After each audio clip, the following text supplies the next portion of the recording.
I was 30 minutes away from finalizing the federal regulatory filings for an $85 million corporate acquisition when an urgent email notification appeared on my screen. It came directly from Brandon Kensington, the 31-year-old chief operating officer and son of our founding partner, Gerald Kensington. The message contained no pleasantries, no professional courtesy, and no context, only three uncompromising words. Report immediately now.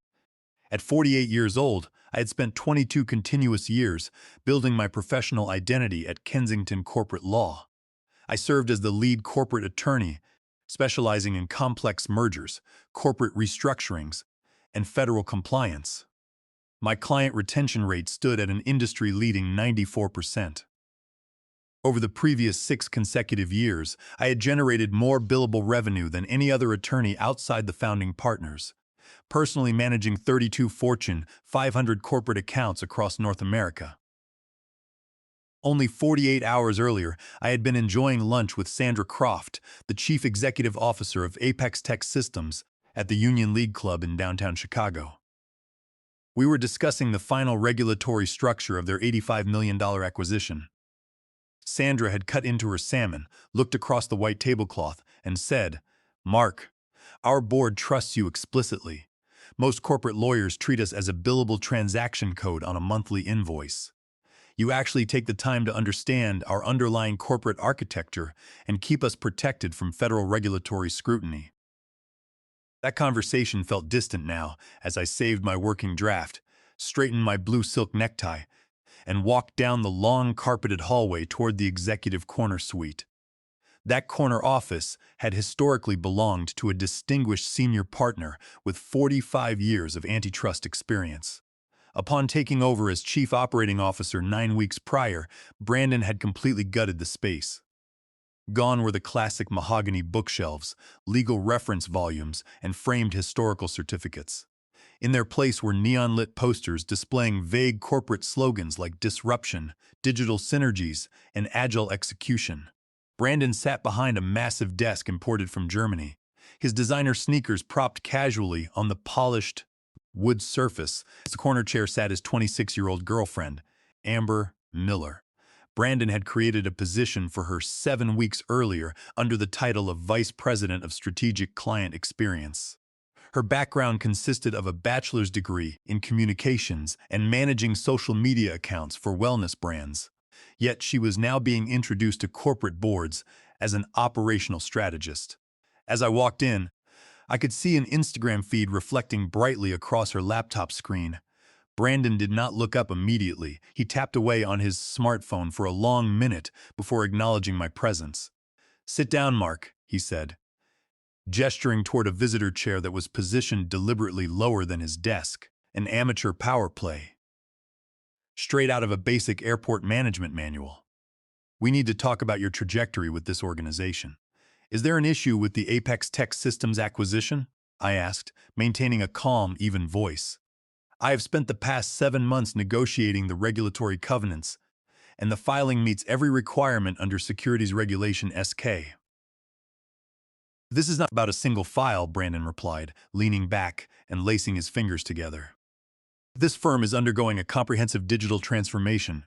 We are pivoting toward automated client management and streamlined software integration. Frankly, your traditional methodology represents legacy, thinking that no longer aligns with our growth strategy." I looked at him steadily. "I have managed corporate transactions for over 2 decades without a single regulatory infraction, malpractice claim, or missed deadline. Our corporate clients retain us specifically for rigorous statutory compliance, not automated templates. We are restructuring leadership," Brandon stated coldly, sliding a blue folder across the mahogany desk. "Today is your official severance date. We are granting you a 6-month severance package on the strict condition that you sign a full non-disclosure agreement and a non-compete covenant prohibiting you from providing corporate legal services within the tri-state area." I looked at the documents, feeling a profound stillness settle over me. "You are terminating my position 48 hours before an $85 million transaction closes. Amber will assume oversight of the client transition," Brandon said, returning his attention to his phone. She understands digital communication, client engagement, and social media outreach far better than traditional attorneys. I turned my head toward Amber. Amber is not licensed to practice law in Illinois or any federal jurisdiction, I said firmly. Under Rule 5.5 of the Illinois Rules of Professional Conduct, transferring active client files and statutory compliance strategies to an unlicensed individual constitutes the unauthorized practice of law. It creates massive liability for the firm and severely jeopardizes client disclosures. Amber offered a tight, dismissive smile. My title is Administrative Coordination, Mark. You do not need to concern yourself with our client management structure anymore. Brandon tapped his wrist. You have precisely 60 minutes to gather your personal belongings. Security will escort you to the lobby. If you attempt to access our servers or contact firm clients, we will enforce every penalty under your agreement. Kensington corporate law has very deep financial pockets for litigation. I stood up slowly, keeping my hands at my side. As I walked back to my office, my mind calculated every financial responsibility weighing on my shoulders. My son, Liam, had a $38,000 tuition bill due for his senior year at the University of Michigan in 8 weeks. My daughter, Chloe, required $22,000 annually for her private prep school. My mother's assisted living facility charged $3,200 every month, and my court-ordered alimony payments to my ex-wife, Karen, were $3,500 per month. Everything I had built depended on my professional standing. In my office, under the watchful eye of a security guard, I packed only my personal items, family photographs, legal reference books with handwritten notes, and my personal notebook containing institutional memory accumulated over 22 years. Brandon Kensington believed he was stripping me of my career. He failed to comprehend a fundamental truth of corporate practice. Corporate clients do not belong to a corporate logo or as a glass building. They belong to the attorney who protects them day in and day out. I arrived at my quiet suburban home at 5:30 in the afternoon, carrying the box of personal belongings into my study. The house was still and silent. Liam was away at college. Chloe was spending the weekend with her mother, and the quiet environment allowed me to focus completely. Instead of succumbing to panic or anger, I opened a fresh legal pad and began executing a thorough, objective analysis of my legal standing under state and federal law.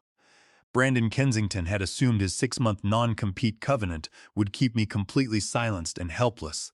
However, I knew Illinois employment jurisprudence far better than an executive with a master's degree in business administration. Under the Illinois Freedom to Work Act, codifying Section 820, ILCS 90/, an established state common law precedent, non-compete agreements are subjected to strict judicial review. Under the seminal Illinois Supreme Court standard in Reliable Fire Equipment Company versus Arredondo, restrictive covenants must protect a legitimate business interest and be reasonable in scope. When an employee is terminated without cause, particularly when the decision is driven by bad faith to install an unqualified family relative, courts consistently hold such restrictive covenants unenforceable as against public policy. Furthermore, replacing a licensed senior corporate counsel with an unlicensed individual like Amber Miller constituted a clear breach of fiduciary duty by corporate officers under state corporate governance statutes. Despite my clear legal standing, I chose a strategy of absolute patience and procedural compliance. I would not launch a competing practice immediately, nor would I contact a single client during the first 30 days. Establishing a clear, documented waiting period would provide irrefutable evidence of good faith in any future litigation, proving that I made no attempt to solicit clients or misappropriate firm assets. On Monday morning, I registered an independent sole proprietorship named Vance Legal Consulting. I updated my professional online presence to reflect my status as an independent legal consultant, specializing in corporate regulatory architecture, ensuring there was no reference to Kensington corporate law. Then I waited in complete discipline. While I maintained absolute compliance, internal operational chaos was already unfolding at Kensington corporate law. Within 2 weeks of my departure, Amber Miller's attempts to automate complex legal workflows began causing severe structural disruption. She replaced customized statutory review procedures with standardized software templates, entirely failing to comprehend that federal regulatory agencies require precise, tailored documentation for corporate transactions. Specifically, under Securities Regulation SK, Item 303, public corporations are mandated to provide detailed management's discussion and analysis regarding off-balance sheet arrangements and subsidiary obligations. Amber's software had systematically replaced these mandatory financial disclosures with generic promotional language, flagging critical liability disclosures as redundant legacy text. The first major crisis erupted on a Tuesday morning during my third week of independence. My personal cell phone rang, displaying the caller ID of Sandra Croft, Chief Executive Officer of Apex Tech Systems, Mark. Sandra said, her voice tight with controlled anger. I know you recently separated from Kensington corporate law, and I am not asking you to violate any formal obligations. But we have just received an emergency notice from the Federal Trade Commission regarding our $85 million acquisition. I kept my tone calm and professional. Sandra, as an independent consultant, I cannot provide direct legal representation regarding your active files with my former firm. However, as a professional courtesy, what does the notice specify? They are claiming our regulatory filings are fundamentally incomplete, Sandra explained. When I called Kensington Corporate Law, Brandon put Amber Miller on the line. She informed me that their software had optimized our filing format. Now the FTC has issued a formal demand for additional information, threatening to halt our transaction timeline entirely. That merger was time-sensitive, tied to private equity funding commitments that would expire in 30 days. Amber Miller had submitted a generic marketing summary rather than the mandatory statutory disclosures required under federal antitrust regulations. Sandra, I said, I strongly advise your board to retain independent corporate counsel immediately to audit those filings. You require an attorney who understands statutory federal compliance, not an automated template. Can you recommend a firm? Sandra asked without hesitation. Because if Kensington Corporate Law cannot manage a routine regulatory review, we are withdrawing our entire corporate portfolio from them today. I recommended she contact Walter Thorne, a highly respected senior partner at Thorne & Partners, a firm renowned for its rigorous corporate representation. 48 hours later, another urgent call arrived from Jonathan Ross, the chief financial officer of Titan Manufacturing, a major industrial conglomerate that had relied on my counsel for 14 years. Mark, Jonathan said bluntly, we have a complete disaster. The Securities and Exchange Commission just rejected our annual filings regarding foreign subsidiary holdings. Kensington Corporate Law submitted a regulatory filing signed by Amber Miller as an administrative coordinator. The SEC rejected the document as unauthorized and deficient, issuing a preliminary fine of $5,400,000 with escalating daily penalties. Jonathan was furious. Amber had attempted to process a complex securities regulation, SK disclosure, without knowing that non-lawyers are legally prohibited from signing federal regulatory submissions on behalf of public corporations. By the end of my fourth week of independence, 9 separate Fortune 500 corporate clients had contacted my private line, reporting similar operational failures. Brandon Kensington had believed that corporate law was simply administrative paperwork that could be delegated to software and social media coordinators. In reality, his arrogance had exposed his firm's largest clients to massive regulatory penalties, deal cancellations, and catastrophic legal exposure. I continued to document every inquiry carefully, maintaining my professional boundaries while preparing for the moment when my 30-day restriction period would expire. On the 35th day following my termination from Kensington Corporate Law, my self-imposed waiting period officially concluded. My hands were entirely clean. I had not solicited a single client, accessed any confidential databases, or breached any duty. The devastating damage inflicted upon Kensington Corporate Law was entirely self-generated, born of executive arrogance, incompetence, and corporate nepotism. That afternoon, I met with Walter Thorne at the Union League Club in downtown Chicago. Walter was 65 years old, a seasoned corporate litigator with 38 years of distinguished legal practice. We sat at a private table in the quiet dining room, 2 cups of black coffee between us. "Mark," Walter said, placing a thick leather file folder on the table. "Over the past 3 weeks, 9 major corporations have formally approached Thorne and Partners requesting to transfer their legal good portfolios to our firm. Every single corporate board stated the exact same condition. They will only move their business if you assume direct leadership of their legal representation." I looked at the folder. "Have your managing partners reviewed their current status?" "It is far worse than we anticipated," Walter replied, shaking his head. "Brandon Kensington and Amber Miller have created a complete compliance catastrophe. They failed to correct Titan Manufacturing's subsidiary disclosures, causing the SEC penalty to escalate from $5,400,000 to $9,200,000.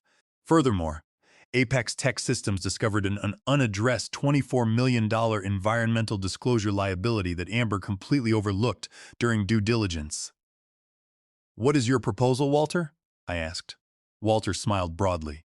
"I want you to join Thorne and Partners as Senior Corporate Counsel and Head of M&A Practice. We will structure your compensation at a 70-30 revenue split in your favor, grant you complete operational autonomy, and provide full firm resources. Additionally, our litigation department will handle any legal threats Brandon Kensington attempts to issue." I accepted his offer that afternoon.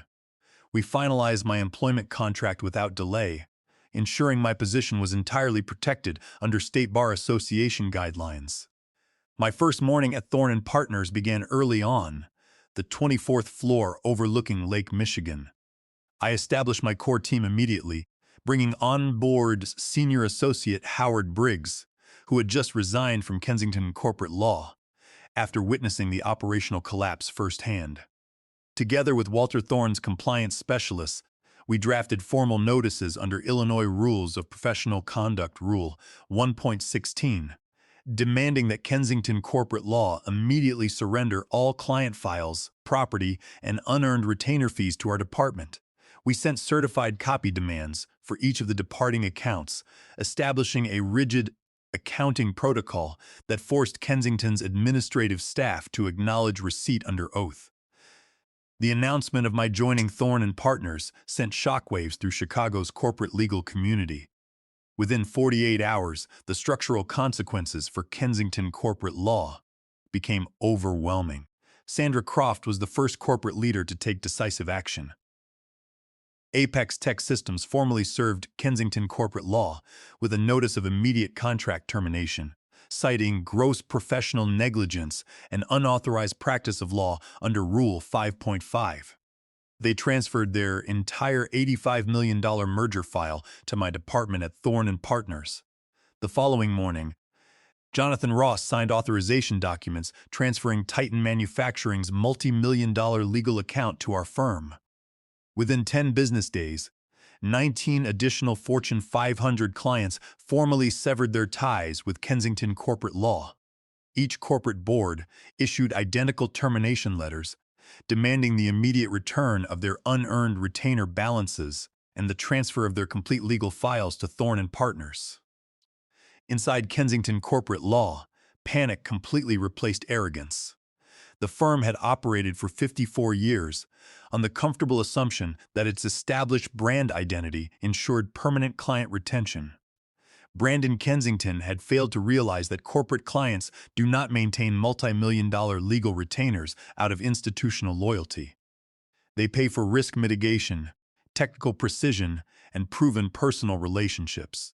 By the conclusion of my second week at Thorne and Partners, 30 out of Kensington's 32 major corporate accounts had officially transferred their representation to my team. Kensington Corporate Law was losing tens of millions of dollars in annual billable revenue in a matter of days. Howard Briggs described an environment of absolute operational breakdown inside Kensington. Partners were engaging in loud arguments. In the hallways, junior associates were submitting resignations en masse, and commercial vendors were demanding immediate cash payment for overdue invoices. Brandon Kensington's grand vision of digital disruption and automated client management had erased 54 years of professional standing in less than 6 weeks. And the final accountability was just beginning. As the days progressed, our new office at Thorne and Partners buzzed with intense activity. We onboarded paralegals, junior associates, and compliance experts to handle the massive influx of work. Each client transition was executed with extreme precision, resolving filing errors and restoring regulatory compliance for every corporation that had trusted me. I worked long hours, but unlike my final days at Kensington, there was a deep sense of purpose and mutual respect among everyone in the building. We were proving every single day that true legal excellence cannot be replaced by shortcuts or arrogant executive mandates. We were building a legacy grounded in absolute integrity, proving that technical mastery and genuine client dedication will always prevail over corporate vanity. On a rainy Thursday morning, 6 weeks after my sudden termination, my direct line rang at Thorne and Partners. The caller ID displayed the main executive suite of Kensington corporate law. When I picked up the receiver, the voice on the line was not Brandon Kensington. It was his father, Gerald Kensington. Gerald was 71 years old. He had founded the firm in 1972, building it from a modest 2-desk office into a major legal institution spanning 3 full floors in downtown Chicago. Now, his voice sounded frail and exhausted, stripped of its historical authority. "Mark," Gerald said softly, "I am calling you personally. We need to speak." "Good morning, Mr. Kensington," I replied calmly. "How can I assist you?" "We are bleeding to death, Mark," Gerald admitted, his breathing heavy over the telephone line. 30 corporate clients have severed their contracts in less than a month. Our billable revenues have collapsed by 80%. The managing committee is holding an emergency meeting tomorrow to discuss dissolving the partnership. I am asking you to return to the firm. I remained silent for a moment, listening to the rain tapping against my office window pane. "Mr. Kensington, Brandon made it explicitly clear that my experience no longer aligned with the firm's strategic vision." Gerald let out a long, shuddering sigh. "Brandon was completely wrong. He committed a catastrophic error in judgment, and I was foolish to give him unchecked executive control. I stepped back because I was tired, but I never intended for him to destroy what took half a century to build. I have removed him from the Chief Operating Officer position effective this morning, and Amber Miller has been escorted from the premises. If you return, I will grant you full equity partnership, total authority over the corporate division, and whatever compensation structure you require." "It is too late for that, Mr. Kensington," I answered firmly. This situation was never simply about my personal position. It was about fundamental professional integrity and client protection. Brandon transferred complex federal regulatory filings to an unlicensed employee, violating Rule 5.5, and exposing major corporate entities to tens of millions of dollars in regulatory liability. Furthermore, under the Illinois Business Corporation Act, officers who knowingly allow unauthorized staff to perform legal functions commit a severe breach of fiduciary duty and corporate waste. That is not a minor managerial mistake. It represents a profound systemic failure. "Mark, please," Gerald pleaded, his voice cracking with emotion. "I spent 54 years building this institution. It is my entire life's work. Do not stand by and allow it to crumble because of my son's arrogance. With all due respect, Mr. Kensington, you built a firm on legal excellence, but you chose to abdicate your oversight to someone who treated corporate law as a playground for disruption. Your corporate clients did not depart out of malice or revenge. They left because they realized their multi-million-dollar liabilities were being handled by incompetent hands. I owe a strict duty of care to the clients who trust me, and I will not abandon them now." After a long, painful pause, Gerald spoke in a barely audible tone. "I understand." He ended the call. Over the next 2 weeks, the legal liabilities facing Kensington corporate law escalated dramatically. Thorne and Partners filed formal regulatory rectifications on behalf of Titan Manufacturing, successfully mitigating the SEC penalties down from $9,200,000 by demonstrating to federal regulators that the initial non-compliant filings were executed by an unauthorized non-lawyer at Kensington corporate law. Simultaneously, 4 major corporate clients filed formal malpractice lawsuits against Kensington corporate law, alleging gross negligence, breach of contract, and improper file administration. The firm's professional liability insurance provider issued a formal reservation of rights letter notifying Gerald Kensington that claims arising from the unauthorized practice of law by unlicensed staff fell under the policy's intentional misconduct exclusion and might be completely excluded from coverage. The financial foundation of Kensington corporate law collapsed entirely. Deprived of billable revenue from 30 major corporate accounts, the firm could no longer meet its massive monthly overhead, including its commercial lease in downtown Chicago, partner draw distributions, and outstanding credit lines.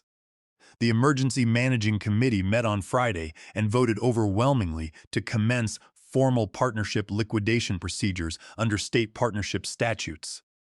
Brandon Kensington's short-sighted arrogance had not merely cost him his executive title. It had systematically destroyed a 54-year-old law empire from within. Every single morning, legal publications across the region carried updates on the ongoing collapse of Kensington corporate law, serving as a solemn warning to the entire corporate community about the dangers of unchecked nepotism and the abdication of professional ethics. Watching the firm's collapse from afar, I felt no personal joy in Gerald's ruin. He had spent decades earning respect in the legal bar, only to see it liquidated in weeks because he could not say no to his son. The lesson was stark. In business and law, authority without accountability is a direct path to total destruction. True professional stature is earned through years of dedicated service, not inherited by executive decree. The legacy of Gerald Kensington was swallowed by his refusal to enforce basic legal standards when his own family was involved. 14 weeks after Brandon Kensington ordered security to escort me from the building, the final chapter of Kensington corporate law unfolded in public view. On a Tuesday morning, the firm officially filed a petition for Chapter 11 bankruptcy protection, bankruptcy in the United States Bankruptcy Court, for the Northern District of Illinois. I watched the live news broadcast on the monitor in our firm's main conference room. The reporter stood outside the federal courthouse in downtown Chicago, describing the sudden collapse of one of the region's oldest corporate law practices. Commercial landlords, vendor creditors, and former partners were listed among the primary claimants, seeking over $40 million in outstanding liabilities. The camera cut to video footage of Brandon Kensington descending the courthouse steps, accompanied by bankruptcy defense attorneys. He looked entirely defeated. The designer clothes and confident swagger were gone, replaced by a rumpled navy suit and deep, dark circles under his eyes. When news reporters surrounded him with microphones, Brandon made a fatal strategic error. Instead of offering a brief no-comment statement, he attempted to defend his executive record on live television. This bankruptcy filing is the direct result of a coordinated predatory campaign by former employees, intent on sabotaging our digital modernization, Brandon declared into the cameras. We made necessary structural decisions, and certain legacy individuals chose to undermine our client relationships. A prominent legal journalist immediately interrupted. Mr. Kensington, is it true that your firm is facing 4 separate corporate malpractice lawsuits for permitting unlicensed personnel to sign SEC disclosures? And is it true that 30 Fortune 500 clients departed specifically after you terminated lead corporate attorney Mark Vance? Brandon stammered, his face turning pale. Mr. Vance was terminated pursuant to internal restructuring. It had nothing to do with performance. With those words spoken on live broadcast television, Brandon effectively destroyed whatever remaining legal defense his firm possessed. Under Federal Rule of Evidence 801D2, his statements on camera constituted opposing party admissions of liability. By publicly confirming that my termination was a discretionary administrative choice rather than performance-based, he eliminated Kensington's defense against wrongful termination and bad faith claims, while confirming to the court that the firm had deliberately disrupted client representation. Standing next to me in the conference room, Walter Thorne shook his head and laughed softly. That boy just handed every malpractice attorney a sworn admission of liability on national television. His defense lawyers are probably resigning right now. 6 months after that bankruptcy filing, professional stability and prosperity were fully established in my life. I was officially named Senior Equity Partner at Thorne Partners. My corporate practice group had expanded to include 12 full-time attorneys, including Howard Briggs, whom I brought over from Kensington, to help manage our expanding caseload. We successfully finalized the $85 million acquisition for Sandra Croft's company, Apex Tech Systems, earning the unanimous praise of her board of directors. Titan Manufacturing cleared all SEC regulatory reviews, establishing a permanent compliance framework under my department's supervision. On a personal level, my financial security was completely restored. I made the final $38,000 tuition payment for my son Liam's graduation from the University of Michigan, attending his commencement ceremony with immense pride. My daughter Chloe achieved academic distinction at her prep school, securing a merit scholarship, and my mother received exceptional care at her facility, with all family obligations met without difficulty. One late afternoon, after concluding a productive client meeting, I walked out onto the private terrace of my corner suite at Thorne Partners. The Chicago skyline stretched majestically toward Lake Michigan under the golden sunset. In the distance, I could see the commercial skyscraper where Kensington Corporate Law had once occupied 3 full floors. The firm's illuminated brass sign had been removed from the building lobby, replaced by neutral leasing banners. Gerald Kensington had retired permanently from legal practice, his life's work dissolved by executive nepotism. Brandon Kensington was facing personal liability claims from bankrupt creditors, his standing in the business community completely ruined. I took a quiet breath, feeling a deep, quiet sense of satisfaction. I had not sought revenge, nor had I engaged in hostile tactics. I had simply relied on technical competence, professional integrity, and the enduring strength of real human relationships. In corporate law, as in life, grand titles and aggressive disruption can create a brief illusion of authority. But when the trial arrives, it is only genuine expertise, unyielding ethics, and earned trust that endure. The principles that had guided my career through 22 years of service remain completely intact, ready to support the next generation of corporate leadership. As dusk settled over the city, I stepped back into my office, ready to continue protecting the clients who had placed their faith in me.